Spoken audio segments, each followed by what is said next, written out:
వీలైనంత మౌనం పాటించాలి.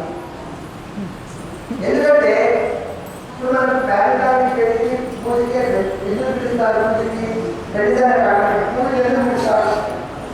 మేము అమ్మవారికి పూజ చేసుకుంటున్నాం, మాతో పాటు మీరు కూడా పూజ చేసుకోమని అసలు నిలవడం అర్థం అది, అంతేకాని వేరే అర్థం కాదు. కాబట్టి అక్కడ అమ్మవారి నామాలను చేస్తారు. ఎక్కడున్నా కానీ ఏ పూజ చేసినా వ్రతం చేసినా ఒక ఐఏఎస్ ఆఫీసర్ ఒక కలెక్టర్ వచ్చాడు అనుకోండి, ఆ కలెక్టర్ గారిని ఆయన దాన్ని వదిలేసి మనం అక్కడ కూర్చొని ముచ్చట్లాడుకుంటామా? అనుకోగా మనందరి దృష్టి ఎవరి మీద ఉంటుంది?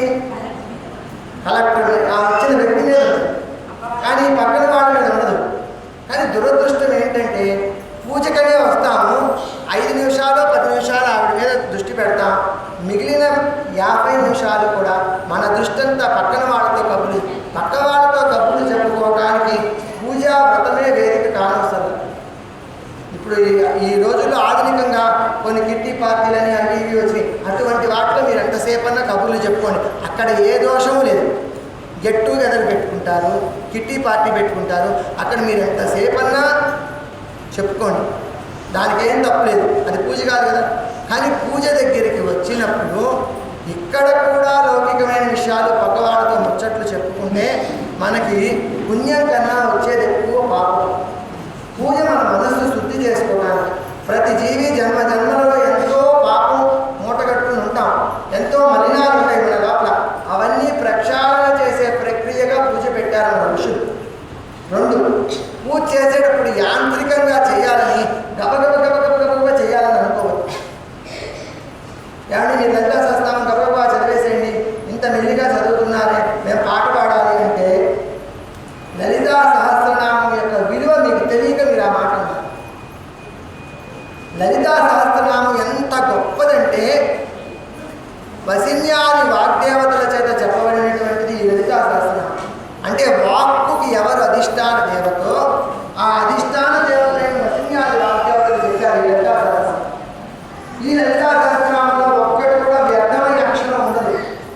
మామూలు సహస్రనామాల్లో ఛందస్సు కుదరక అక్కడక్కడ చా నీకు అని వేస్తూ ఉంటారు. ప్లస్ 1000 నామాలు, విష్ణు సహస్రనామాల్లో 1000 నామాల్లో ఒక నామం 2-3 చోట్ల కనబడుతూ ఉంటుంది, ఒకే నామం 2-3 చోట్ల రావచ్చు. ఇక్కడ ఒక నామం మళ్ళీ రిపీట్ అయ్యడం అనేది లేదు, వ్యర్థమైన అక్షరం పూజ అనేటువంటి మాటలు లేవు. ఇదంతా మంత్రమయమైనటువంటి లలితా సహస్రనామం మొత్తం మంత్రవారాలు. మన లలితా సహస్రనామం చదువుతుంటే మన చుట్టూ ఏం జరుగుతుంది అని శాస్త్రజ్ఞులు అమ్మ మాట్లాడుతున్నారు. ఇప్పుడే కదా నేను చెప్పింది. మన లలితా సహస్రనామం చదువుతున్నప్పుడు మన చుట్టూ ఏం జరుగుతుంది అని శాస్త్రజ్ఞులు ఫోటో తీశారు. ఫోటో తీస్తే మన చుట్టూ ఉన్నటువంటి శక్తి వలయం, మన చుట్టూ ఒక శక్తి వలయం ఉంటుంది, మనకు కనపడకుండా. ఈ ప్రాణి హీలింగ్ రేఖీ ఇవి చేసే వాళ్ళకి తెలుస్తూ ఉంటుంది. ఈ కిలియన్ ఫోటోగ్రఫీ అని ఒక ఫోటోగ్రఫీ ఉంది. ఆ ఫోటోగ్రఫీలో ఫోటో తీస్తే మన చుట్టూతా కూడా ఒక విధమైనటువంటి శ్రీచక్రాకారమైన వలయం వచ్చింది. వాళ్ళు ఫోటో తీస్తూ కంప్యూటర్లో పంపించారు. వాళ్ళు ఆశ్చర్యం వ్యక్తం చేశారు. అదేమిటి, లలితా సహస్రనామం చదవటం ఏమిటి, చదివేటప్పుడు ఈ శక్తి వలయాలు ఏర్పడటం ఏమిటి అంటే మన వాక్కు ఒక శక్తి ఉంది, వాక్కు ఒక తరంగం.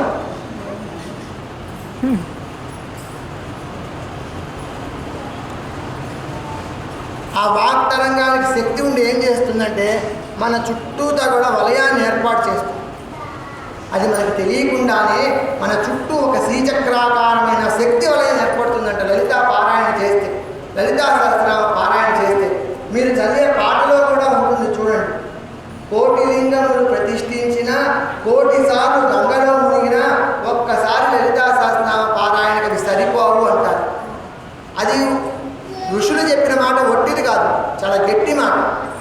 అంటే మనస్సు పెట్టి 3 సార్లు చదవకపోయినా ఒక్కసారి చదివినా మనస్సు పెట్టి చదువుతూ ప్రతి నామాన్ని ఉచ్చరిస్తూ మనస్సులో ఆ నామాన్ని ఉచ్చరించినప్పుడు ఆ స్వరూపమైనటువంటి అమ్మను తలుచుకుంటూ ఉంటే అది మన మనస్సు మీద, మన చుట్టూ ఉండే శక్తి క్షేత్రం మీద, మన వ్యక్తిత్వం మీద, ఇన్నిటి మీద మంత్ర ప్రభావం చూపుతుంది.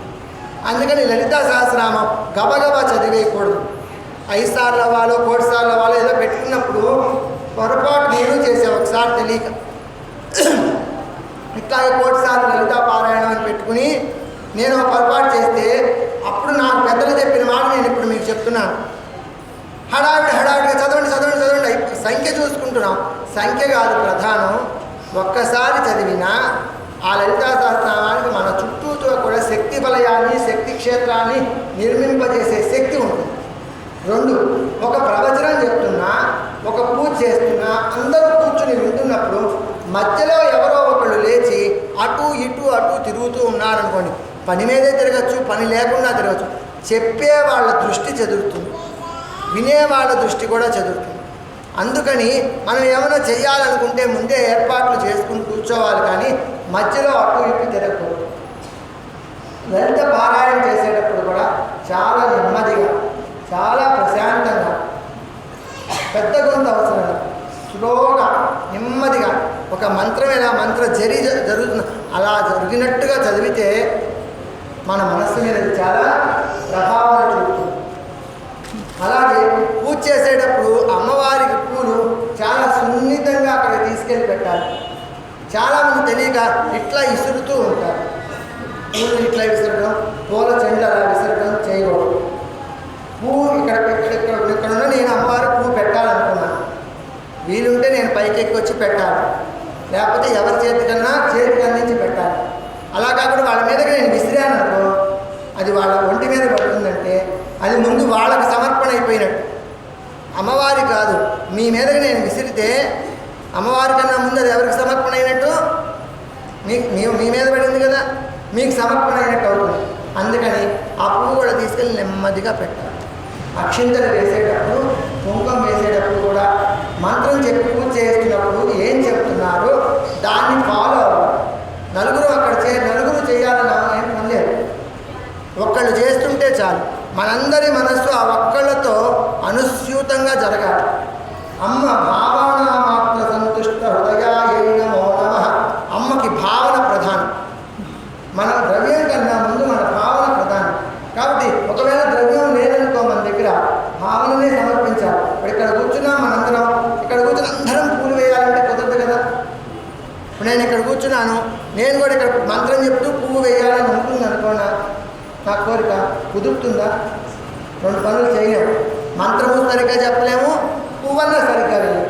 అలాంటప్పుడు దోషం చేసే కన్నా ఏదో ఒక పని శుద్ధంగా చేస్తే అది అన్ని పనులు చేసిన ఫలితం ఇస్తుంది.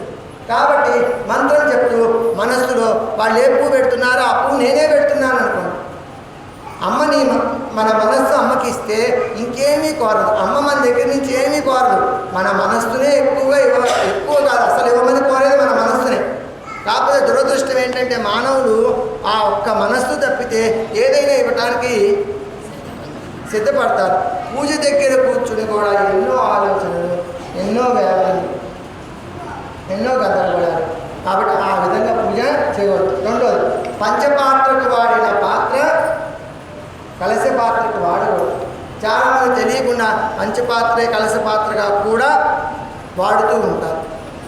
అలాగే పూజ చేసుకునే వాళ్ళని మధ్యలో పిలవకూడదు, డిస్టర్బ్ చేయకూడదు. ఒక వ్యక్తి పూజ చేసుకున్నా అనుకోండి, మనం వెళ్ళామనుకోండి, మనం వాళ్ళని మధ్యలో పిలవకూడదు. వీలైతే కాసేపు ఆగాలి. మనకు ఆగేటటువంటి టైం లేదనుకో, ఆ ఇంట్లో ఎవరైనా ఉంటే పక్కన వాళ్ళకి చెప్పి నేను పలానా పని మీద వచ్చాను, సరే మళ్ళీ వస్తానను, వాళ్ళని తర్వాత నన్ను కలవమనండి. ఎందుకంటే ఏకాగ్రతతో చేసుకునే ప్రక్రియ పూజ. పూజ అనేది చాలా పవిత్రమైనటువంటి ప్రక్రియ. ధ్యాన క్లాసులకు వెళ్తుంటాం కదా, మనం ధ్యాన క్లాసులకు వెళ్ళినప్పుడు ధ్యానం మధ్యలో మాట్లాడతామా? కళ్ళు తెరిచి అందరితో సామూహికంగా చేస్తూ ఉంటారు. అమ్మ కళ్ళు మూసుకోండి ధ్యానం స్టార్ట్ చేసామంటారు. ఆ మధ్యలో కళ్ళు తెరిచేసి అటు ఇటు తిరగటం అట్లా చేస్తామా? చేయంగా చేస్తామా? చేస్తే ధ్యానంగా. పూజ కూడా ఒక రకమైన ధ్యానమే. కళ్ళు మూసుకోవటం అనేది లేకపోయినా మనస్సుని పరమేశ్వరుడి మీద పెట్టేటటువంటి ప్రక్రియ.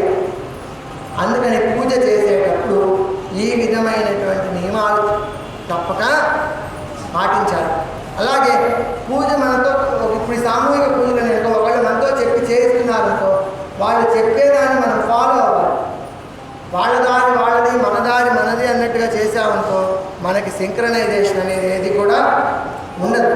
కాబట్టి చాలా జాగ్రత్తలు పాటిస్తూనే, పెద్ద పెద్ద జాగ్రత్తలు కాదు, జాగ్రత్తలు అంటే భయపడి పాడుకోవాల్సి కాదు, చిన్న చిన్నవి మనకు తెలిసినవి మనం ఆచరించేది. 2, అమ్మవారికి పూలు తెచ్చి పెట్టాలనుకోండి, అందరూ వచ్చేసి పూలు వేదిక మీద అందరూ చుట్టూ చేసి పెట్టినవుతున్నారు. పూలు అక్కడ పూజ చేసే వాళ్ళు 45 ఉంటారు, వాళ్ళు ఇచ్చామనుకో, ఆ పెట్టేవాళ్ళు కూడా ఏం చేయాలి తెలుసా, ఆ పూల మీద కలశంలోని జలం సంప్రోక్షణ చేసి అమ్మవారికి పెట్టాలి. పువ్వుకి నీటితో శుద్ధం అంటే ఆ పువ్వులు ఎట్లా కోసారు, స్నానం చేసుకొచ్చారు, చేయకపోసారు, తీసుకొచ్చేటప్పుడు దానిలో రకరకాల విధాలుగా కూడా బ్యాడ్ ఎనర్జీలు వచ్చేటటువంటి అవకాశం ఉంది. కాబట్టి ఒక్కసారి మంత్రంతో పువ్వు మీద నీళ్లు ప్రక్షాళన చేస్తే దాని ఉన్న బ్యాడ్ ఎనర్జీ అంతా కూడా వెళ్ళిపోతుంది. ఆ మంత్రానికి ఆ ప్రభావం ఉంది. అందుకని ఏ పూజ చేస్తుంటే ఆ మంత్రంతో, రామ మంత్రమో, అమ్మవారి మంత్రమో, శివమంత్రంతో కొంచెం ఆ కలశంలో నీళ్ళు ప్రక్షాళన చేసి పెడతారు. అది పద్ధతి, మన ఋషులు ఇచ్చిన పద్ధతి, ఎవరు కల్పించిన పద్ధతి కాదు. కాబట్టి అందుకని అలా మీరు అక్కడ పెట్టారంతో వాళ్ళు సంప్రోక్షణ చేసి, నైవేద్యం కూడా సంప్రోక్షణ చేసి పెడతారు. ఇదంతా ఒక విజ్ఞానం, ఇది వినోదం కాదు, విజ్ఞానం. ఆత్మజ్ఞానాన్ని, తత్వజ్ఞానాన్ని అందించే విజ్ఞానం. కాబట్టి ఇటువంటి కొన్ని చిన్న చిన్న సూచనలు మనం పాటిస్తూ పూజ చేసుకోవాలి. సరే, ఇప్పుడు వీళ్ళు పాట పాడతామని అడిగారు, మీరు పాట పాడుతూ ఉండండి. ఎందుకంటే మహానివేదనకి కొంచెం టైం ఉంది, ఆశ్రమం నుంచి రావాలి కదా. ఈ లోపల భిక్ష పెట్టదలుచుకున్న వాళ్ళు మాట్లాడకుండా మాట్లాడదు. గుప్పెడి బియ్యం మీకు తోచిన దక్షిణ. నేను చెప్పాక భిక్ష పెట్టే వాళ్ళ కన్నా గుప్పెడి బియ్యం మీకు తోచిన దక్షిణ, ఇవాళ భిక్ష పెట్టుకోమని చెప్పాం. రేపేం చెప్పాం, రేపు అమ్మవారికి వాయిని ఇచ్చుకోమని చెప్పాం. చెప్పాను కదా నిన్న సాయంత్రం. నిన్న సాయంత్రం రాని వాళ్ళు కూడా ఎవరైనా ఉంటే చెప్తున్నాను, రేపటి రోజున అమ్మవారికి కాసిన బియ్యం, పప్పు, బెల్లం, గాజులు, పసుపు, కుంకుమ, అద్దం, నల్ల పూసలు, జాకెట్ ముక్కలు, కాటుకాయి, దక్షిణ, ఇవన్నీ కలిపి ప్లేట్లో పెట్టుకుని అమ్మవారికి వాయిని తెచ్చుకుంటే చాలా మంచిది. మంగళవారం మంగళగౌరి కాదు. కాబట్టి రేపటి రోజున ఇచ్చుకోవాలనుకున్న వాళ్ళందరూ కూడా రేపటి రోజున అమ్మవారికి వాయిని తెచ్చుకోవచ్చు. రేపు పొద్దున్నే హోమం ఉంది, ఇక్కడ పైన హోమం చేస్తాం రేపు పొద్దున. ఆ హోమంలో పాల్గొవాలనుకునేటటువంటి వాడు ఈ పూటే చెప్పేసేయండి. ఇప్పుడు ఈ కార్యక్రమం అయిపోయిన తర్వాత చెప్పేసేయండి. దంపతులుగా రమ్మన్నాం, వీలైనంత వరకు దంపతులుగా రమ్మన్నాం. దంపతులుగా రాలేకపోయినా పాల్గొవాలని కోరిక ఉంటుంది అనుకోండి, వాళ్ళు ఒక్కరిగానే రండి. ముందు దంపతులకు ప్రాధాన్యత ఇచ్చిన తర్వాత మీ చేత కూడా ఆహుతులు వేయిస్తాం. అర్థమైందా? దంపతులుగా లేకపోతే